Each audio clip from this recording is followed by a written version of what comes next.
Most people know the building. Most people say the name, but very few people know the story behind it.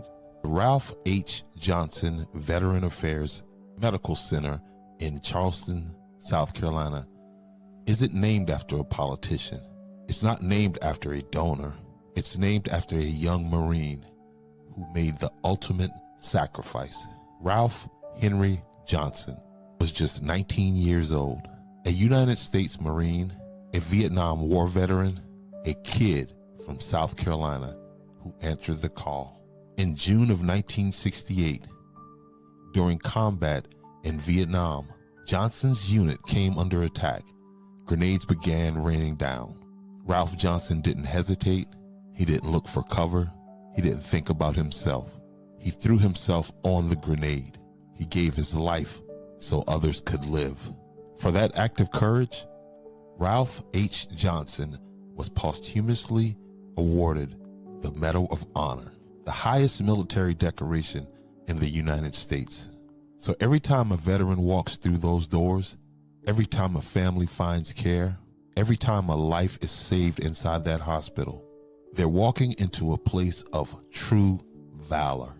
Not a name on a wall, not just a sign on a building, but a story, a sacrifice, a reminder of what service really means.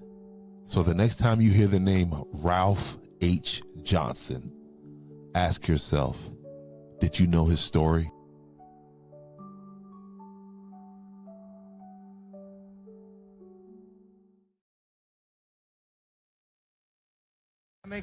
Articulate, perceptive, courageous, outspoken. Just a few of the adjectives that so inadequately describe Malcolm X.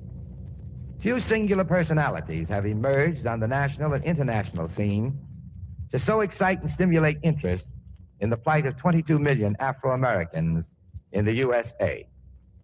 Controversial? Without a doubt. Not only speaking out the agonies of 22 million members of the black masses, but effectively voicing the guarded views and opinions of many of his detractors in the Negro elite. Indeed, Malcolm X Speaks Again is particularly timely as the spirit and status of this great human, even after physical death, continues to live and grow. We are privileged to again hear the voice of Minister Malcolm X.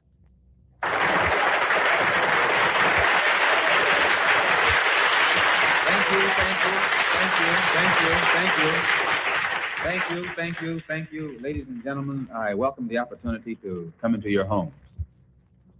Sir, I would like to know what your position is on nonviolence.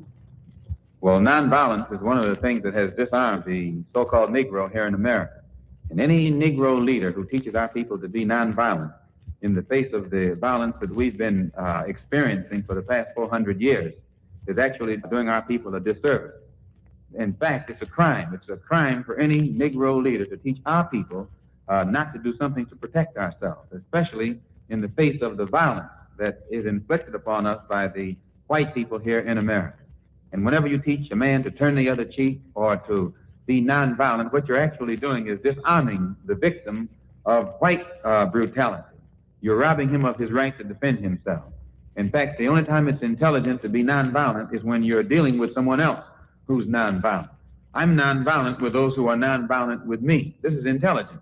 But just as you see other people doing whatever is necessary to protect themselves, it's time today for the 22 million Afro-Americans to feel free to do whatever is necessary to protect ourselves. Take, for an example, in the Constitution, it gives a person the right to have a rifle or a shotgun. And in areas in this country where the government has proven itself either unwilling or unable to defend the black people, it is time for the black man to stand up and start defending himself, not to go out and initiate acts of aggression against whites or initiate acts of aggression against anyone. But in areas where we see that the government will not protect us or defend us or find those who have brutalized us and made us the victims for the past 400 years, then it is time for us to do whatever is necessary to defend ourselves. And it should be emphasized that by this, I don't mean that we should go out and look for trouble or start trouble or initiate acts of aggression. But we should feel that we're within our human rights, our civil rights, and within the rights of intelligence to do whatever is necessary when we are attacked to defend ourselves. In fact, the best thing to teach our people is never to be the aggressor, never to look for trouble. But anytime anyone makes any effort to brutalize us or to inflict wounds upon us, we should feel that we are within our rights to do whatever is necessary to repel them.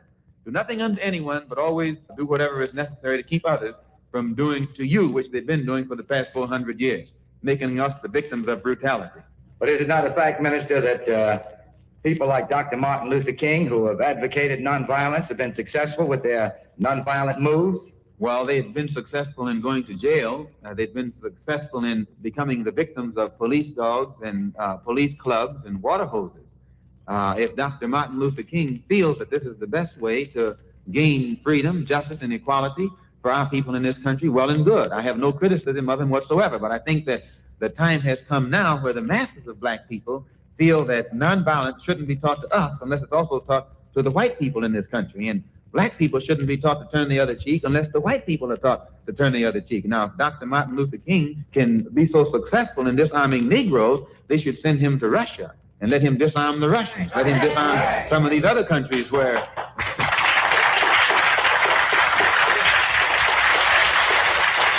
That may sound good in philosophy, Minister Malcom, but I still have to take the stand that Dr. King has been a degree successful with the non-violence movement. Now, let's take the March on Washington, for instance. Was this not something that exemplified the feeling of the Negro and made everyone very, very happy? It depends on whether or not anything was gotten out of it. In fact, yes, it probably made them happy. Most of the people I saw involved in the March on Washington looked very, very happy. In fact, they looked too happy to be involved in a Negro revolt. So that insofar as the March on Washington producing meaningful results, most of the masses of black people today, in this year, are beginning to see where nothing came of it other than the fact that it gave many of the bourgeois Negroes a chance to feel that they were doing something without really having to do anything. It became a status symbol. Just like going to the Kentucky Derby is a status symbol for those who know nothing about horses. They like to be able to say they went to the Kentucky Derby and they can't tell a horse from a cow. Or the Rose Bowl game. They like to be able to say they went to the Rose Bowl game and they don't know a football from a baseball. But the fact that they can say they went to the Rose Bowl game is a status symbol. Or the fact that they can say they went to the Kentucky Derby is a status symbol. So many Negroes took the opportunity to say that they were in the March on Washington. Not that it produced anything, or not that they really felt that they were involved in a Negro revolution, but it gave them a chance to say, I was there. It was a status symbol. But status symbols don't take us out of the alleys and out of the ghettos and out of the slums. Status symbols don't remove segregated school systems. Status symbols don't get meaningful civil rights legislation. So when it comes to the March on Washington and all of these other nonviolent approaches, they were good in their day. But this is a new day, and it's a new Negro. But we will have to agree, Minister Malcom, that the March on Washington was the forerunner to the creation of, or at least to the presentment of, the Civil Rights Bill. Without this type of approach, I doubt seriously that the Civil Rights Bill would have even been entered onto the floor. A horse can enter into the race and come so far from the finish line that you don't even know that that horse was in the race. And since the March on Washington was designed to produce meaningful civil rights legislation, and if I recall, I heard several of the leaders of it point out that we'll be back if the bill meets with any kind of opposition come September. They said this in August. Now, September passed, and the bill, it didn't even come up. October passed, November passed, December passed, the year passed, everything passed, and the bill hasn't been passed yet.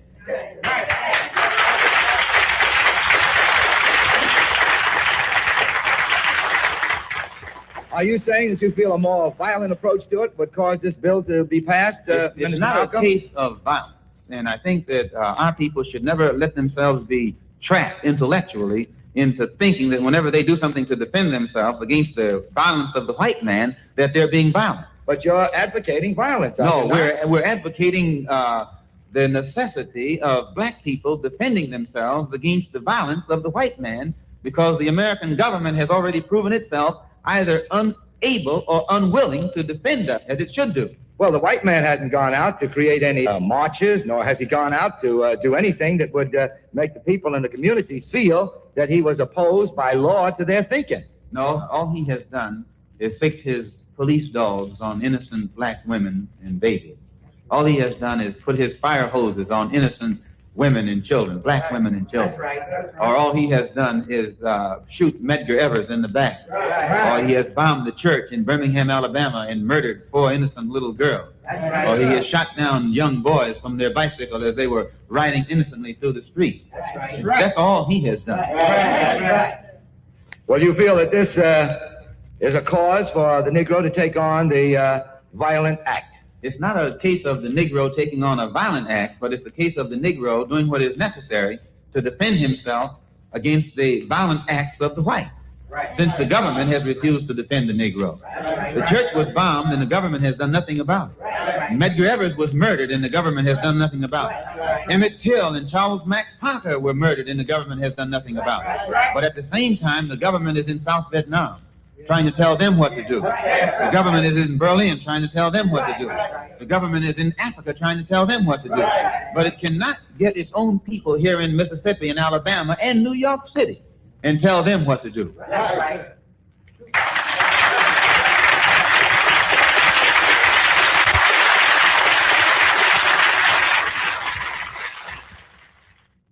Mr. Malcolm X discusses human or civil rights.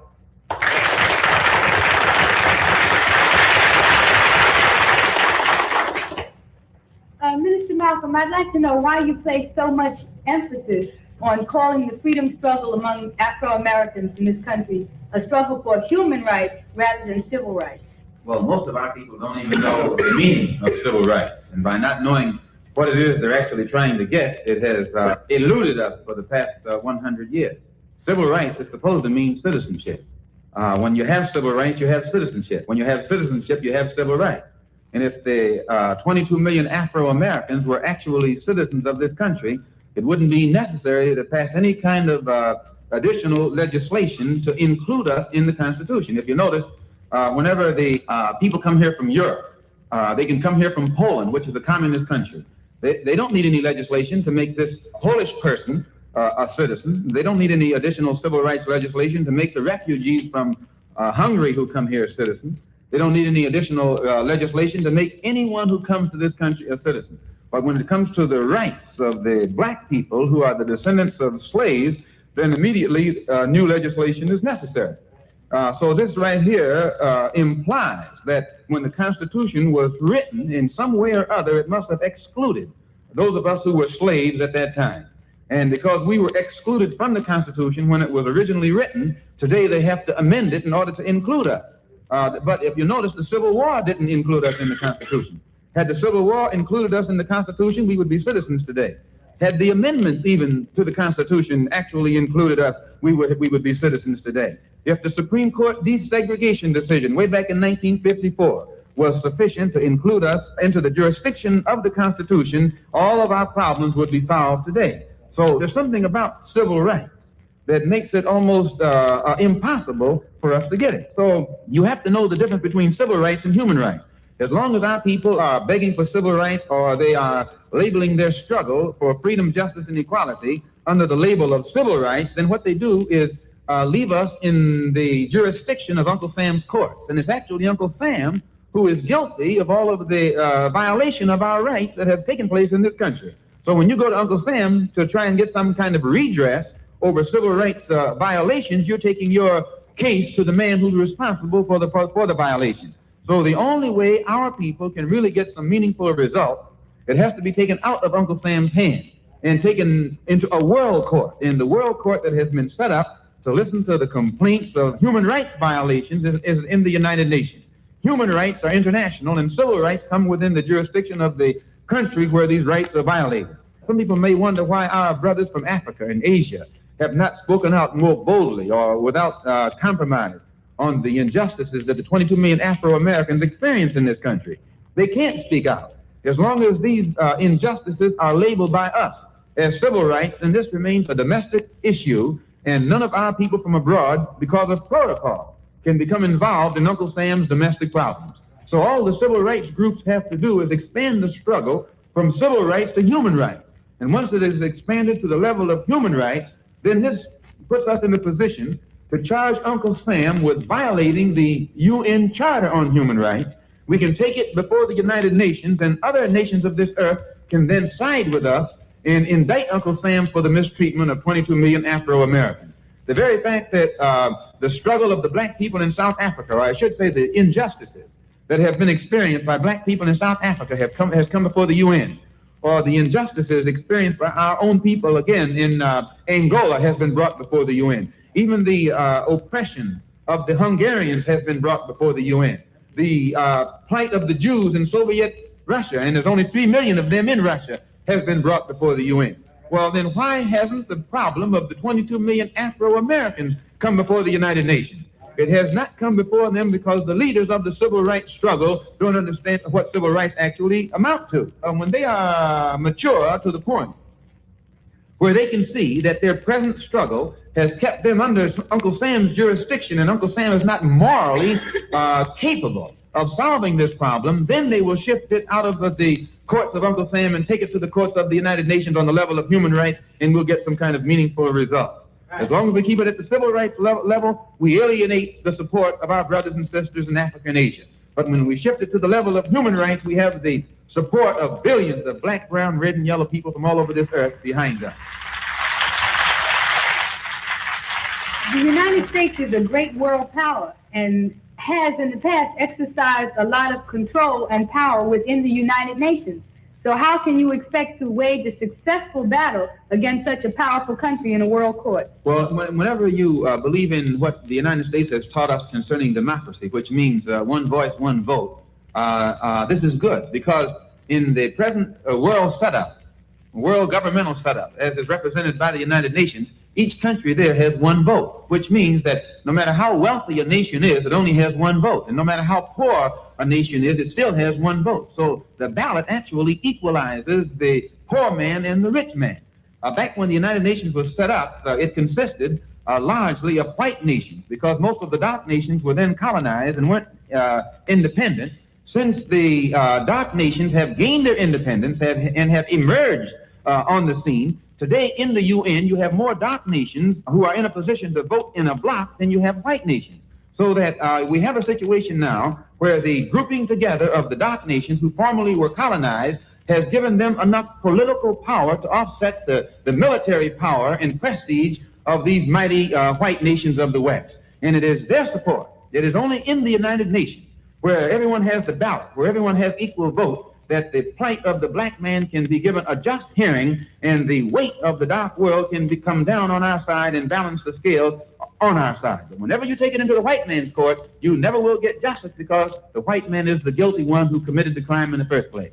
It's like taking your case from the wolf to the fox to take it to Washington, D.C.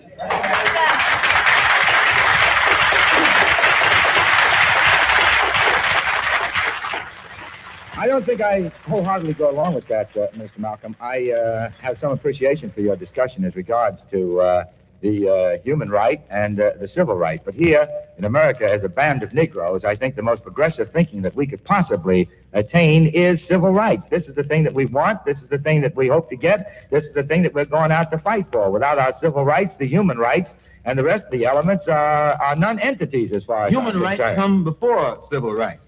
That may be so, but the civil rights are an important factor. You can never get civil rights until you have human rights. Human rights represent the right to be a human being. Whenever you are respected and recognized as a human being, your civil rights are automatic. But if we get civil rights, we are human beings. No, you have to get the recognition of human rights first. This is why people can come here from Africa and Asia and immediately are able to benefit from what the Constitution stands for, because they are recognized as a human being when they touch the shores of North America. But the black people in this country, all of our human characteristics were destroyed by slavery. Our language was destroyed. Our history was destroyed. Our culture was destroyed. And then the white man taught us that we were savages in the jungle and living at a subhuman level. And for this reason, when they put the Constitution together, they classified our people as 3/5 of a man, which meant subhuman, not a complete human being. And once our human characteristics were completely destroyed, this gave them justification for treating us like we were animals. And it also justified their selling us from plantation to plantation like you sell a horse and a cow and a bag of wheat. Why, George Washington himself historically is on record as having sold or having traded a black man for a keg of molasses, which shows you he didn't regard that black man as a human being. If the black man's human rights had been respected, he never could have been a slave here in America, And if his human rights had been restored by the Emancipation Proclamation, automatically we would have been citizens right after the Civil War. So we must be regarded as humans. Our human rights must be respected before we can ever be regarded as citizens and our civil rights be respected.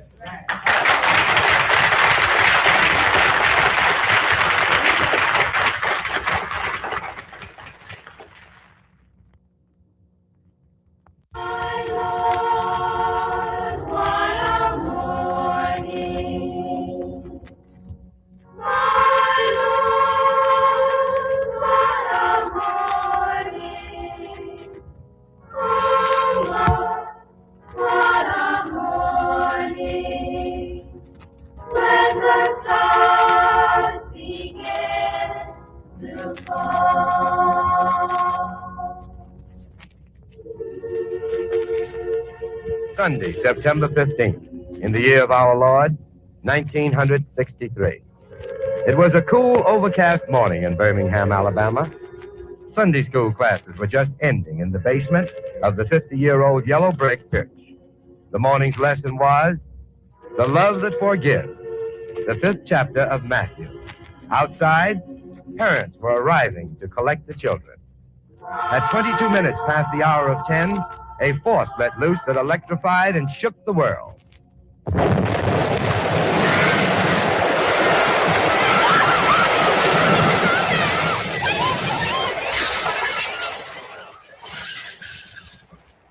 Great chunks of stone shot out like artillery through parked cars. A metal railing tore from its concrete bed and shot across the street into the window of the social dry cleaning store. Customers in the next-door Silver Springs restaurant were knocked to the floor. Inside the church, someone yelled, "Lie on the floor, everybody, lie on the floor!" Rafters collapsed. The skylight fell on the pulpit. Part of a stained glass window shattered, obliterating the face of Christ. Everybody out, move out quickly! Children stumbled through litter and twisted metal, broken chairs, splintered wooden benches, shredded hymn books and Bibles. Police cars sirened into the block. Workers, barehanded, dug deeper into the rubble and uncovered the bodies of 4 little girls. The church pastor, the Reverend John Cross, urged the people to go home. Please go home. Go home, everybody. The Lord is our shepherd. We shall not want. We give them love and we get this. The Birmingham Police Department's 6-wheel riot tank entered the area and cops commenced firing shotguns over the Negroes' heads to rock-throwing retaliation. Young boys started stoning passing cars with white passengers. Police ordered them to stop. One 16-year-old boy ran. A cop killed him with a buckshot blast. September 15th, 1963. 19 hurt, 5 dead. This didn't happen in Nazi Germany, and it didn't happen in South Africa. It happened right here in America, in Birmingham, Alabama. It didn't happen back in the Dark Ages. It happened in 1963, right after the March on Washington. And it wasn't a dream. This was a nightmare. Where were the leaders? Where was America? Where was the government? Minister Malcom, who was guilty of the bombing in Birmingham? The government was guilty. The guilt is upon the United States government for the murder of those 4 little girls who died in that bombing. The guilt was upon the United States government for those little boys who were shot down right afterward, because it is the failure of the government to do its job that has given the people of that area the feeling that they can brutalize and victimize and murder the Afro-American in cold blood, knowing that nothing will be done about it. The government was guilty. The government still is guilty. The murderers of those little girls have been brought to justice.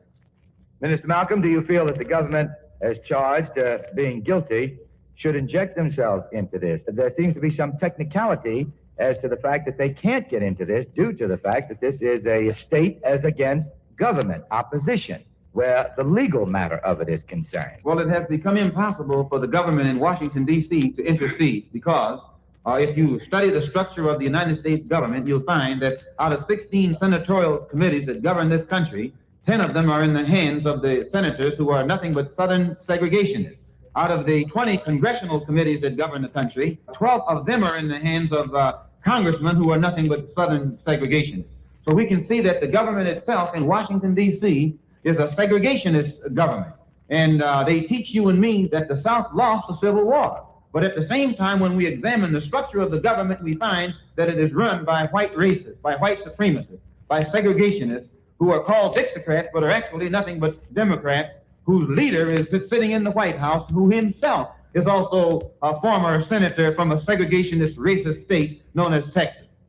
Well, this may be true, but this does not hamper the fact, Minister Malcom, that there is a legal procedure. Now, in these bombings, and the question is, who is guilty of them? They didn't have to worry about a legal procedure when they wanted to send troops into South Vietnam. They didn't worry about legal procedures when they wanted to send their troops into Cuba and tell the Cubans what to do. Uncle Sam has never worried about legality whenever he wanted to send his troops wherever his interests were threatened. But when it comes to protecting the lives of 22 million Afro-Americans, then all of a sudden Uncle Sam becomes very conscious of legality. Well, isn't it a fact that they did send soldiers into Birmingham, Alabama, and on the perimeter they were held? I think you'll find that for several weeks when Dr. Martin Luther King and his cohorts were the victims of cattle prods and water hoses and vicious police dogs in Birmingham, they were calling upon Washington, D.C. to come to their rescue. And the only word that they got out of Washington was that no statute had been violated that would allow Washington to intercede, to inject itself into that dispute. But as long as the Negroes in Birmingham, Alabama were being nonviolent and were turning the other cheek, then there was nothing the government in Washington could do about it. As long as brutal attack, the government in Washington professed that it could do nothing about it. But on that night, when the Negroes exploded, that Saturday night, and began to react against the whites who had been brutalizing them, then the government in Washington, D.C. sent troops in. And they didn't send troops in to protect the Negroes, because Negroes had been the victims of brutality for several weeks. They sent troops into Birmingham, Alabama, only when the lives and the property of the white racists and segregationists in Alabama were being threatened. But specifically as regards to the church, the bombing, and the children, of course, which was an atrocity beyond belief, the government, in all fairness, is not able to fight that case in that it happened within the city and its city government, state government. Well, the government saw fit to send the football coach down to investigate it. And since when do governments send football coaches to investigate atrocities? Right. Whenever this same government sees its interest being threatened in Cyprus or threatened in the Congo or threatened in the Middle East, they look for diplomats of international stature. Right. But these same diplomats who are sent abroad to settle the differences of other people, if they were sent into Georgia or Alabama or Mississippi, why, they would hang that diplomat on a tree. Right. Well, don't you think that Dr. King and all the rest of the very wonderful leaders throughout the state of Alabama, don't you think that they have tried and made sufficient enough effort in the handling of this case? Well, Dr. King and many of the other wonderful leaders who are in the South and other parts of the country have been doing the best that they could. But the odds against them are so great on the part of the white racists and the white supremacists, and they work in conjunction with many of the white racists here in the North who pose as liberals. So we can see today that it is almost impossible for Dr. King to win. So we're going to need some help on a broader scale from a more powerful source. What source do you think that this particular help is needed from? As our darker brothers and sisters in Africa and Asia, in Latin America, awaken and become enlightened and emerge and get their independence and are able to get in positions of power, they look here in America and see the plight of their little darker brother, the 22 million Afro-Americans. And as they see our plight and their sympathy and feeling for us increases, sooner or later, some kind of move has to be made to bring an end to this unjust situation that 22 million Afro-Americans find ourselves confronted by here in the land of the free and the home of the brave.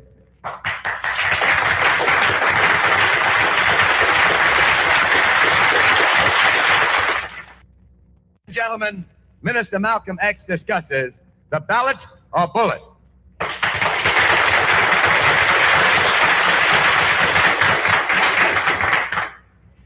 Minister Malcom, what do you mean by the ballot or the bullet?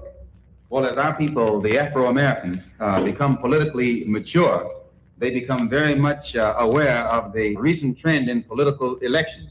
They see that every time there's an election recently, there's always a recount, that whites are so evenly divided politically that in many areas the race is so close that they have to count the votes all over again to see who got in office. You had a recount where the governor was concerned in Massachusetts or in Minnesota or in Rhode Island, and the same thing was so close between President Kennedy and Nixon that they had to count the votes all over again. And our people are beginning to see this, and they also realize that any minority group that has a block of votes is able to determine who will be the next mayor, or who will be the next governor, or who will be the next president, or who will be the next congressman or the next senator. And this enables them to see the strategic position that they are in. Also, they realize that it was the black vote that put the present administration in Washington, D.C. It was the black vote here in America that put a Democratic administration in Washington, D.C. And despite the fact that it is admitted by the students of political science that the 22 million Afro-Americans were the ones who put the present administration in power in Washington, D.C., the present administration has put us last. We put them first, but they put us last. And you may say, well, why do I say this? Because they've been down there for 4 years and are only just now getting around to civil rights legislation or doing something about the violation of the civil rights of the 22 million Afro-Americans who put them in power. Now, despite the fact that they claim that they can do nothing about this, when you look at the structure of the senators and the congressmen in Washington, D.C., or the two political parties, we can see where the congressmen are concerned, 257 of them are Democrats, and only 177 of them are Republicans. That means that the Democratic Party controls 2/3 of the House of Representatives, and where the senators are concerned, there are 67 Democratic senators and only 33 Republicans. That controls 2/3 of the House of Representatives and also controls 2/3 of the Senate. And despite the fact that they control 2/3 of the House and the Senate and are able to pass all the other type of legislation that comes up, when it comes to the rights of the black people in this country who put them in power, they always have some kind of alibi to give the Negro to try and explain why they have not been able to deliver or keep their promises or the promises that they made when they were running for office. And the alibi that they usually use is they say that the Dixiecrats tie things up. Well, there was a time when black people were politically immature that they thought it was the Dixiecrats that was keeping the Democrats from fulfilling their promise. But today, as Negroes become politically mature, they can see that a Dixiecrat is nothing but a Democrat in disguise. That you got to be a Democrat before you can be a Dixiecrat. And as our people begin to see this, they also are able to see that it is actually a coalition of Southern Democrats along with the Northern Democrats who actually play a giant political con game to make them at the same time they are not. A good example of this, recently when I was in Washington, D.C., watching the senators filibuster, I noticed that in the back of the Senate room, there was a huge map on the wall showing the states where most of the Negroes live. And in each one of those states where the majority of the Negroes were living, the senator from that state was involved in a filibuster, which meant that he had to filibuster in order to keep those Negroes from getting voting rights. Because as soon as the Negroes in the southern states get voting rights, they will vote out of office the present racist segregationists who are posing as senators in Washington, D.C. And once the Negro gets the vote and he can oust these southern senators and southern congressmen, then that means the present committees that govern the direction that this government takes in its foreign and domestic policy will be changed because the committee chairman will be changed. And in many instances, they'll have a black senator or a black congressman. The including of black people into the governmental system automatically will mean that the political philosophy of the government will change. The political direction of the government will change. And it will have an effect upon the economy of this particular country. In fact, the 22 million Afro-Americans are in a position to bring about a bloodless revolution where America is concerned, because if America gives complete voting rights and voting power to every person on this continent, it will include overnight a block of 22 million Afro-Americans who have a unique political and economic philosophy. So this means that America, for the first time in history, represents a country that can actually involve itself in a bloodless revolution. All other revolutions in history have been bloody. The Russian Revolution was bloody. The Chinese Revolution was bloody. The French Revolution was bloody. The Cuban Revolution was bloody. Revolutions historically are always bloody. Now, America is in a unique position to involve herself in a bloodless revolution by giving the 22 million Afro-Americans the ballot. And if they don't give the 22 million Afro-Americans the ballot and make possible a bloodless revolution, then they are going to force the Afro-Americans to use the bullet. And it will be a bloody revolution. And this is what I meant when I say the ballot or the bullet. It's the same thing that Patrick Henry meant when he said liberty or death.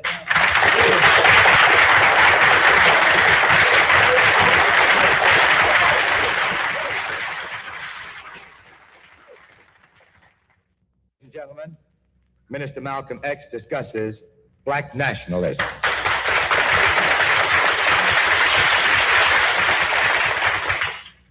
Minister Malcolm, since nationalism was able to put approximately 35 nations of our black brothers in the United Nations, how long do you think it will take to solve the problem of 22 million Afro-Americans economically, politically, socially in America?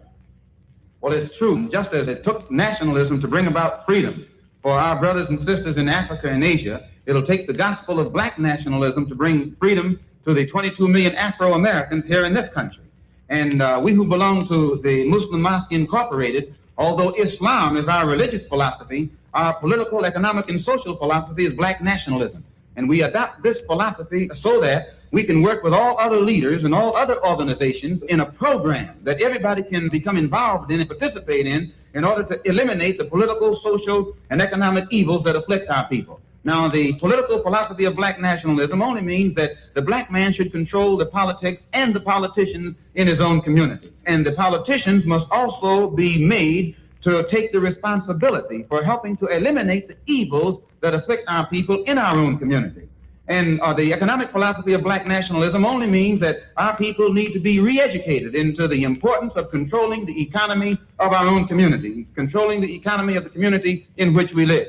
And by controlling the economy of the community in which we live, it means that we have to learn how to own and operate the businesses of our community and develop them into some type of industry that will enable us to create employment for the people of our community so that they won't have to constantly be involved in picketing and boycotting other people in other communities in order to get a job. Also, in line with this economic philosophy of black nationalism, in order for us to control the economy of our own community, we have to learn the importance of spending our money in the community where we live.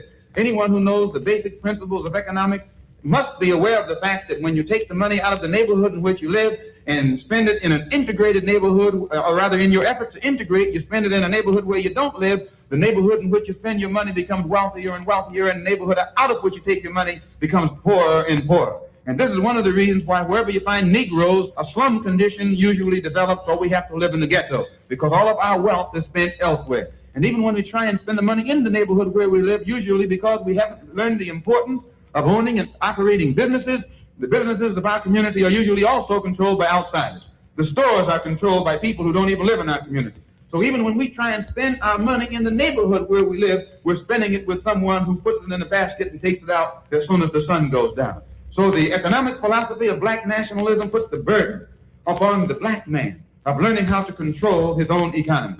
And the social philosophy of black nationalism means that we have to become socially mature to the point where we will realize the responsibility is upon us to elevate the condition, the standard of our community to a higher level. And we can only do this by working together in harmony and unity to in some way eliminate the evils that are destroying the moral fiber of our community. Evils like drug addiction, drunkenness, illegitimacy that's brought about by loose sexual behavior, fornication, and adultery.